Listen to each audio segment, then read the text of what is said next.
Welcome back to 23-Minute Reads with me, Mya D. This is kind of like my virtual book club because in these 5-minute or so videos, I share with you my takeaways from my current reading. Right now, that is Public Scholarship and Dance by Lynette Overby. As a part of my 23 to 23 challenge, I'm reading 23 minutes per day, every day as an action of self-love, as an investment into myself, and as a way of providing myself with some consistency in an ever-changing world. Hoping that you will join me along in this journey by liking this video, subscribing to the channel, and leaving some comments down there in that comment section so that there's an actual dialogue going on. Having in mind that while I have several decades of experience as an educator, performer, researcher, I'm not the know-all be-all for this book. I'm simply providing a space for dialogue. Well, this week I read pages 91 through the end, and here are my takeaways. Let me get my notes. Takeaway number 1 is assessment. Within the assessment section, I was drawn to the survey portion. I love the simplicity of surveys, but I can admit that I don't believe that I'm always using them in a effective way. So this portion provides some clarity and some ideas about how I can be more effective in that use.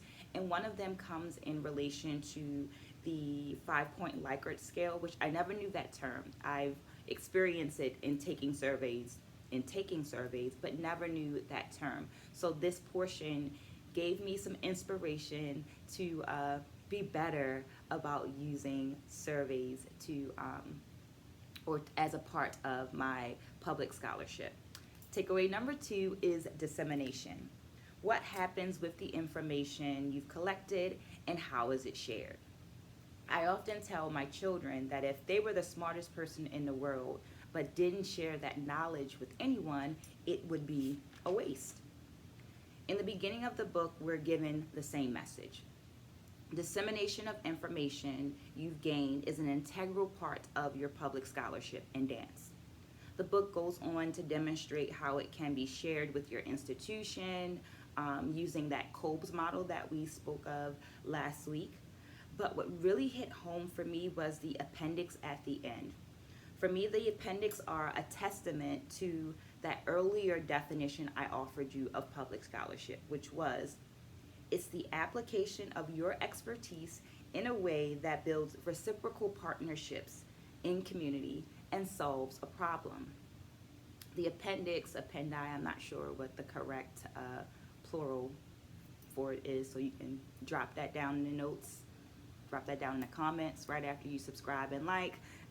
The appendix at the end include lesson plans, email templates, checklists, rubrics, and all kind of other goodies that help you solve the problem of where to get started. How do I get started? So you as a dance scholar might know that you need to do this thing, be drawn to do this thing, but not know or not have clarity about how to start that process.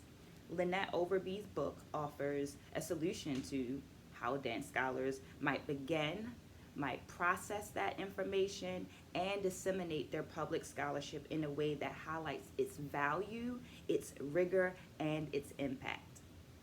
Takeaway number 3 is thirsty. I was a little thirsty. Not thirsty like dry throat, but like thirsty for knowledge. And that's because last week when I got to page 90, I was like, dang, I finished the book, but I don't want to be finished. I want more. I want to hear more of Overby's insight.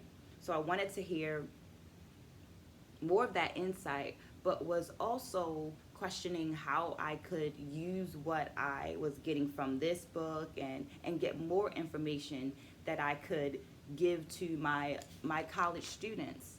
Thankfully, I found our next book, which is also by Lynette Overby. Is that? Yeah. Undergraduate Research in Dance. Get this one. I'm going to start it in the next couple of days so you can be reading along with me, and that way you can drop comments in about the book that you're reading along with me so that it's a virtual book club. See where I'm going with that one? Thank you for staying to the end. Remember to like, subscribe, Drop some comments down in that comment section, especially if it's a suggestion for another book. Stay blessed, spread a good word, and I'll see you next week.